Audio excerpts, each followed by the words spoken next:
पिंपरी चिंचवड परिशहरातील लोकमान्य हॉस्पिटलने जवळपास 400 कामगारांचं जवळपास 10 महिन्यांचं वेतन थकवल्याचा आरोप हॉस्पिटलमधील कामगारांनी केला आहे। तसेच लोकमान्य हॉस्पिटलने 400 कायमस्वरूपी कामगारांना कामावरून काढून टाकल्याचा आरोप देखील राष्ट्रीय श्रमिक आघाडीचे अध्यक्ष तसेच पिंपरी चिंचवड शहरातील ज्येष्ठ कामगार नेते यशवंतभाऊ भोसले यांनी केला आहे। लोकमान्य हॉस्पिटल प्रशासनाने हॉस्पिटल आता सह्याद्री हॉस्पिटल ग्रुपला चालवायला दिला आहे। तसेच हॉस्पिटल चालवायला देताना 400 कायमस्वरूपी कामगारांना कामावरून काढून टाकल्याचा दावा देखील यशवंतभाऊ भोसले यांनी केला आहे। लोकमान्य हॉस्पिटल चिंचवड आणि लोकमान्य हॉस्पिटल निगडी हे दोन हॉस्पिटल ऍक्च्युली ट्रस्टचे आहेत।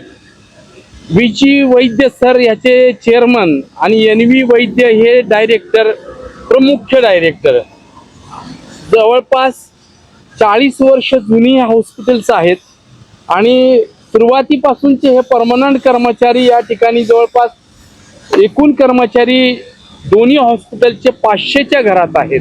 परमनंट वर्षानुवर्ष हा नावलौकिकाला आलेलं हे हॉस्पिटल अचानक कोरोना कालावधीमध्ये तर हे हॉस्पिटल पूर्ण चालायचं। या लोकांनी रात्रंदिवस हॉस्पिटलच्या कल्याणासाठी प्रयत्न केले, प्रगतीसाठी स्वतःची प्राणाची बाजी लावली आणि अचानक काय दुर्बुद्धी सुचली, हे ट्रस्टचे हॉस्पिटल्स अचानक त्यांनी विकायला काढली, हँडओव्हर दुसऱ्याला करायला काढली आणि आता हे हॉस्पिटल सह्याद्री ग्रुपने घेतलेलं आहे असं कळलंय। सह्याद्री ग्रुपचे चारू आपटे चेअरमन आहेत, त्यांनी घेतलं असं कळलेलं आहे। डॉक्टर एनवी वैद्य आणि विजी वैद्य यांचे हॉस्पिटल सगळ्यात महत्त्वाचं सह्याद्री ग्रुपनी सांगितलं ह्या हॉस्पिटलला की तुम्ही माणसं सगळी काढून द्या, आम्हाला कॉन्ट्रॅक्ट मध्ये भरायचे, परमनंट नकोय। एकाच दिवसामध्ये 450 कामगार देशोधडीला लावले।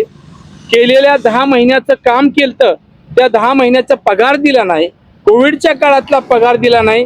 आज इंडस्ट्रियल कोर्टामध्ये 2.5 वर्ष हे लोक चक्रा मारतायत, तारकावर तारका मॅनेज करून तिथली मॅनेजमेंट जी आहे असेच 2 टगे त्यांनी ठेवलेत।